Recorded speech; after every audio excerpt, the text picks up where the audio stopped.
edition of Women in the Fore with me, Ezelina Kamaliza. This is a program that we profile different women that have achieved great things in their own way and just try to draw some inspiration from them. And in today's edition, I'm joined by Peggy Chimwemwengwira. She's the CEO of Mother's Choice Limited and co-director Likuni Green Farming. Aside, there's so many other things that she does. She will be sharing with us her life's story. Welcome to the program. Thank you. To start off the program, in a nutshell, who would you say Peggy Ngwira is? Peggy is a lady who loves the Lord and believes in Jesus Christ, and she's somebody who is a risk taker. So she's not afraid of starting new things, and so she's a farmer, and she also processes meats, and she also runs her own ministry called Amiamo. Okay. Quite interesting. What was life like growing up? I grew up, I didn't understand it then, but I grew up realizing that my mom was my inspiration, because we grew up in Chitawida, and my mom used to sell a lot of things. Today, I call her that she was an entrepreneur. Yeah. By that time, it was a way of survival. That's how we looked at it. So my mom was into physics. She was into utaka. That time we used to have a lot of utaka, the sun-dried one. And she was also into selling of bells. And she was also selling makala, chako. So we used to be part of all that. And for me, it was like, okay, my mom struggles. She gets a little money. So this is one way of making up. The money that she gets. Yes. Yeah. So that's how I grew up. I grew up in that family, but I didn't know that maybe the skills that I've gotten, they came that far. But now that's when I'm realizing to say, no, my mom was my inspiration. Yeah. She really had an impact on your life. Okay. Yes. Give us a bit of a background to your education and career. I've done my primary Chitawira Mlambalala and Branta Girls and Zenza. That's where I was selected to go to St. Michael's Secondary School. Unfortunately, I didn't make it to university, but I've done 2 diplomas. I've got a diploma in administration, and I've got an advanced diploma in information technology. I've worked for several organizations like World Bank, MASAF, then ELAD project, more related with the World Bank projects, and I retired while working for Local Development Fund, a World Bank funded organization as well. You say you've retired. One looking at you now would say, okay, yes, she's a lady, but not at the age where one would say, I have retired. What pushed you to go out, call it an early retirement? I looked at my progress in my business, because I've done farming, and I started adding value to my farm produce. That's I would make sausages from pork, chicken, then working, and now trying to grow the business. It was not working for me, so I had to retire early to focus on opening an outlet after operating from home for 3 years. Yes. Okay. What was your main push? You said while you were working, you had already started this business. What was your motivation to have a side business while you were working? Adding value to my products inspired me, because for so long I was just having my pigs, then I would slaughter, put in plastic, PTC plastics and sell. But I was not happy with that, so I wanted to grow the business. So I met somebody who taught me how to make sausages, and I loved that. And that pushed me to say, let me focus on really growing the sausage business, because I used to eat a lot of sausages, but they were not good enough as my sausages. So I said I want to bring out a sausage that should be nice enough for me and for other people. So since I started making my sausages, I've never eaten other people's sausages. How has business been like since you started out with Mother's Choice? It's been on and off. 2019 was one of the worst years because of the economic and political situation. I almost closed in October because I said, no, I can't continue. Expenses versus sales, they are not adding up. But you know, in life, when you are a business lady, you have to learn to persevere. So that's one of the quality I learned last year, to say I'll persevere and I'll keep on and I'll keep on pushing. I think that's why I'm still here, and Mother's Choice is still there. Maybe many are the times that we start out things and get to that point where I think we feel like I can't just continue from here. But what are some of the things that you've learned through the course of your work that you point at and say, okay, I follow through these things to make sure that I sustain my business and also sustain my life? Mm. I would say in my life, one of the things I've done is to draw out 5 people who matter to me. And from the 5 people, I've learned to balance my life. I have 5 best friends. And these best friends, they balance my life. So when I'm stuck, you know, I want somebody to inspire me. I'll go to Lily Afonso. She's one of my best friends. I'll sit down with her. We'll talk about issues. So we share notes. And after sharing notes with her, I'll end up leaving the place motivated, you know. And I have another friend. She's called Jennifer. I go to the mountain with her. I pray with her, Jennifer and Sheila, the 2 of them. We pray together. So while I'm busy with my business, I take time. Every 2 months, I stay away from my business. I go somewhere to pray. So I pray with Jennifer and Sheila, and those inspire me as well, and they push me to be who I am. And I have a few other friends. Yeah. That you reach out yes, to in those 3 others. Should I mention that? Yes. But these 5, they actually keep me going. Yeah. How important is it to have such levels of friendship? You've spoken of one where you go and share notes, you actually sit down and have a fruitful conversation. When we talk of friendship, usually as ladies, we just go have a good laugh, have some gossip, and we leave it there and go home. How important is it to have such strategic friends? I've always told women to say, in life, we are all surrounded by circles, but who is in your circle? So I've looked at my circle, because no man is an island. You need to have friends. But who are your friends? Are they eating a lot from you? Are they multiplying your life? Or are they dividing your life? So I used to have a lot of friends. Yeah, there was a time I had a lot of friends. I would call these good friends.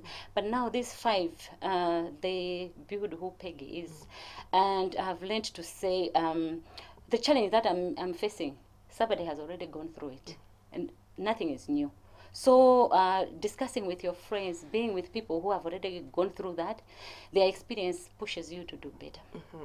All right. Just to take it off a little bit, you also you're a co-director with the Likuni Green Farming. What was your motivation to go into the modern way of doing things in the farming business? I believe in partnerships. So Likuni Green Farming, I've got a partner, and with a partner, it pushes me to do things that I would not be able to do on my own. Even Mother's Choice, I've also got a partner. So I believe, yes, I want to grow, but I cannot do it alone. I need somebody to hold my hand. So most of the times, one of the things I've learned here in Malawi is sometimes we avoid partnerships, thinking, no, yes, I've gone through things that haven't worked as partnership, but I've also learned that there are things that I can learn by being in partner with another person. So my encouragement is, let's not avoid partnership, but have right partners. What is the chance of having quite a successful business? You are quite new, I'd put it in quotes, in green farming. To have a successful business to do with green farming and not just the traditional ways of farming that we have. People don't understand it. Green farming, it takes time because I don't use chemicals. So I'm growing my pigs in an organic way. So I make feed myself, and I don't use medicines, and my pigs take time, and they eat organic foods. They eat vegetables and the like. My price is a bit on the higher side according to Malawian prices, but when people eat my sausages, when people eat my pork, people come to appreciate to say, oh, okay, your pork is different because it tastes different. So I'm bringing out a uniqueness to Malawi to say I'm growing my pigs organically, 80% organic. I would say 80% organic because the vegetables that I get, sometimes I get from my own farm, but sometimes I would get cabbages from outside. So I'm not sure how they have grown their So yes. Okay. The other thing you've mentioned is that you also have a ministry that you run, Yes. Amiamo. How did you start with Amiamo? Amiamo started with my daughter, Angela. Angela was staying in Bayani. She was being raised by Mrs. Brown. So at this place, elderlies were meeting twice a month. So she used to be part of that. She would be encouraged listening to the messages. So she called me and said, Mom, this is what you'd love. There are elderlies meeting here. Mommy, they walk 4 hours just to receive the word of God. But they're supposed to drink tea. But now the ministry doesn't have anybody supporting them. What do you think? And she knows that I'm passionate about the oldies because I lost my parents when I was young, and I had my 93-year-old grandmother that I was looking after. So I love the oldies. So when she said that, I said, let's do this. So she's the one who inspired me to start the Amiamo ministry. So we are co-founders. In fact, she's the CEO for Amiamo. I'm just pushing her so that because it was her who started. So I'm saying, okay, we are co-partners in this. So we support the Bayani ministry. There are about 108 of them. They meet twice a month, and we support them with the tea. Yeah, and one of the things that we are also doing is we are saying, come out and adopt an elder, because there are an oldie there who doesn't have children, who doesn't have any dependents. They don't depend on anything. Why can't you adopt one and call them your own granny? So I have my own granny from there, apart from the 182 that I work with. Yes. What was your inspiration to work with such older people? Because there's so many initiatives out there. They're working with young people, working with just girls, but now your focus is just on the elderly. What are some of the challenges that they're facing that you would want to be part of addressing? In fact, Amiamo doesn't only support the elderly. I also support cancer children at Kamuzu Central Hospital. I've raised some funds for them. I also support orphans. I'm passionate about orphanages as well. But the Mbayani is like my closest one on my heart now. A lot of people, they neglect the oldies. If you were to sit down and understand what they have gone through, the pain that they have gone through. Others, they have got children, but they have abandoned them. Others, the children are there, and the woman owned land, and they built houses, and maybe 3 or 4 houses, and the children died, and somebody came and grabbed the houses, and that lady is living on 0. Yet she owned 3 houses. So they are very sad stories. There are elderlies who lost all 5 children, and now she's looking after grandchildren. So you look at that. This is an elder person looking after orphans, young people. So it breaks my heart. But I say the little that I can do, I'll be able to help and reach out. Well, we are going to take a short break. We are talking to Peggy Chimwemwengwira. She is the CEO of Mother's Choice Limited and co-director Likuni Green Farming, with the other things that she also does, including Amiamo Ministry. Stay tuned as we continue with the program.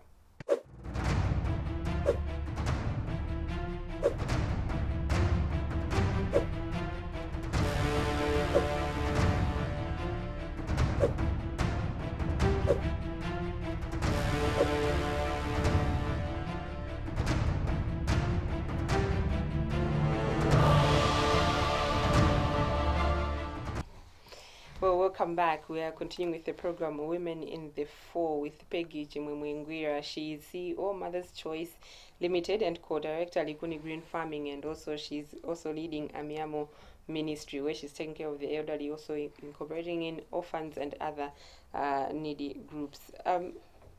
Continue with your journey as a career lady. What are some of the things that people told you when you were going through your early retirement, preparing to start off your own business? I've had people who have told me that I will not be able to make it because I'm a woman. I'm also coming from a background where I've been divorced. So, so you're looking at this woman who's just gone through a terrible divorce, and she's struggling.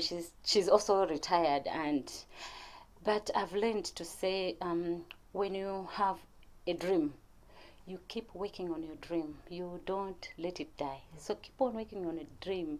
Don't let it die until you achieve it. It doesn't take a month. It will take years. I started my business 2010.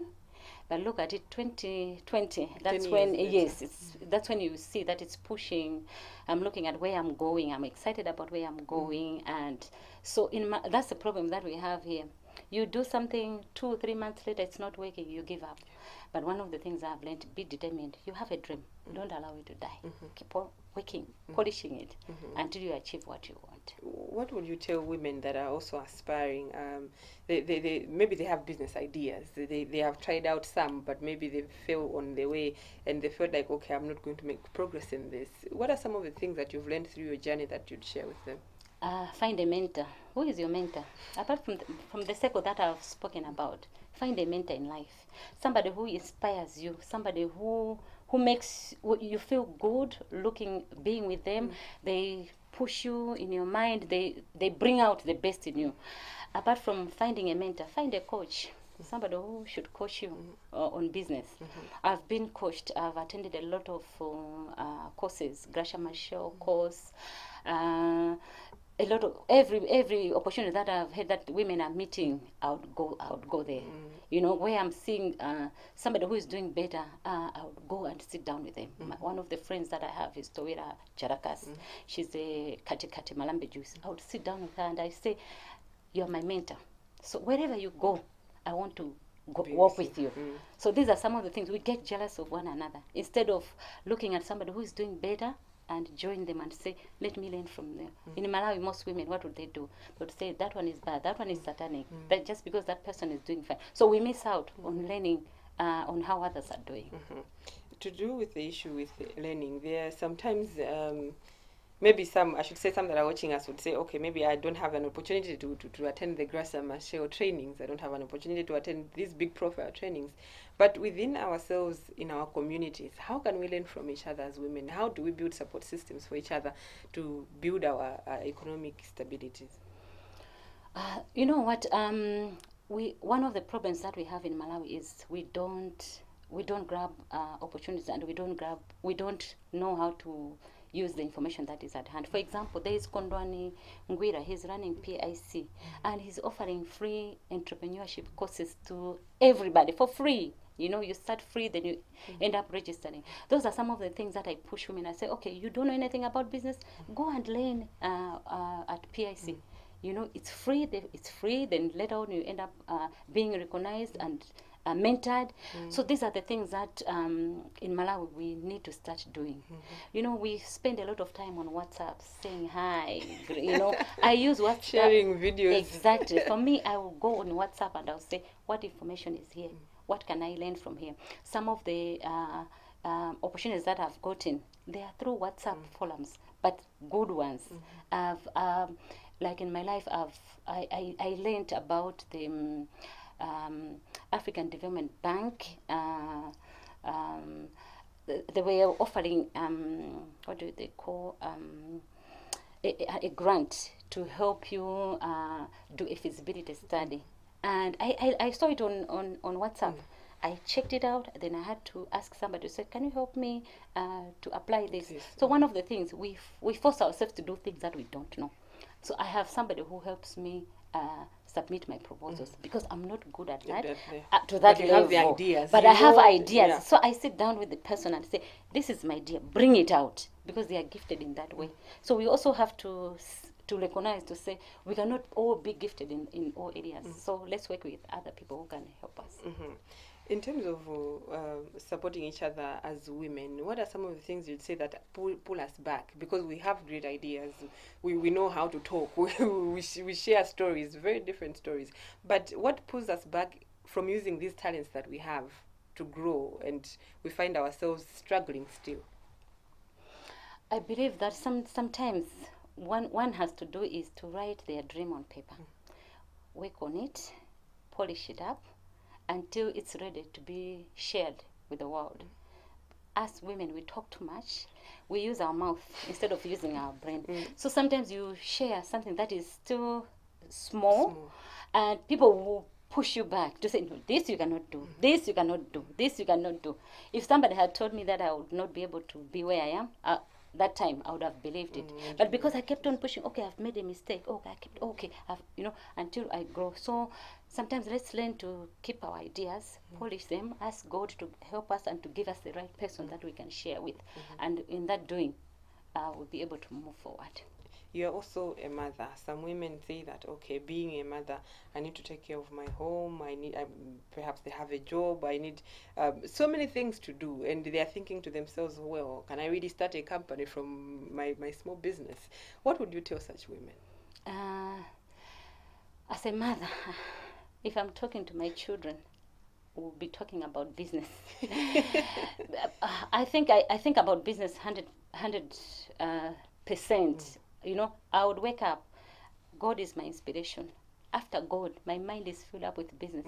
In every opportunity, I say, "Okay, Peggy, where are you going to make money here?" You want to find the So opportunity there. I've trained my children like that. I've got my daughter who's making chips. And I've got my daughter, the one that I'm saying, she's now running Amiamo. Yeah. She's also making ice cubes, and she's also learning how to do beauty. So you see that these are the skills that she's learning, 3 skills at one time. And in the end, she'll find out which is her calling. So we have to train our children while they are young. We push them. Sometimes it feels like you're being bad, but you are learning them. You are teaching them, because I say it's good to teach somebody how to fish than just to give them on the plate. Yeah. So that's one of the things that I've done to my children, push them out. When you sit down and think of some of the things you have achieved, which are the best that come to your mind first when you just think about some of the things you have achieved in your life? One of my greatest achievements is to see my children, how they have grown. When I'm talking about my children, I've got 2 biological children, and I've got 7 children that look up to me as their mother as well. So these children, I'm looking back since they became part of my life. I've seen growth. They are now in their own businesses. One is in the UK. As we're talking now, she's making wigs in UK, apart from training in the army. So the other one is making chips, and she's at university, 3rd year. The other one is the one that is running Amiamo. She came with me, and she did the whole program with me. I'm looking at the other one. She does events. You call her for events. She'll bring her people, her workers. Yes, something like that. So you look at all that. For me, I say, Lord, if I have been able to hold somebody's hand, that's an achievement for me. So for me, I believe an achievement is not only for you, but for other people to also work with you, or to see other people rising together with you. As we are about to wrap up the program, what would be your final words to other aspiring women, especially young women that have so much potential ahead of them? What would be your words of encouragement? Young women out there, my encouragement to you is, while you are in secondary school, look around, find out what are people complaining about. That's your opportunity for business.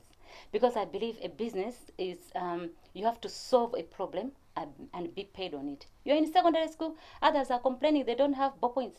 Be a supplier of ballpoints. So while you are young, you are training your mind to start making money out of people's problems. And that's business, that's entrepreneurship. Find out where people are complaining, be a solution, and get paid for it. So that's my inspiration for the youth out there, outside, all the women out there.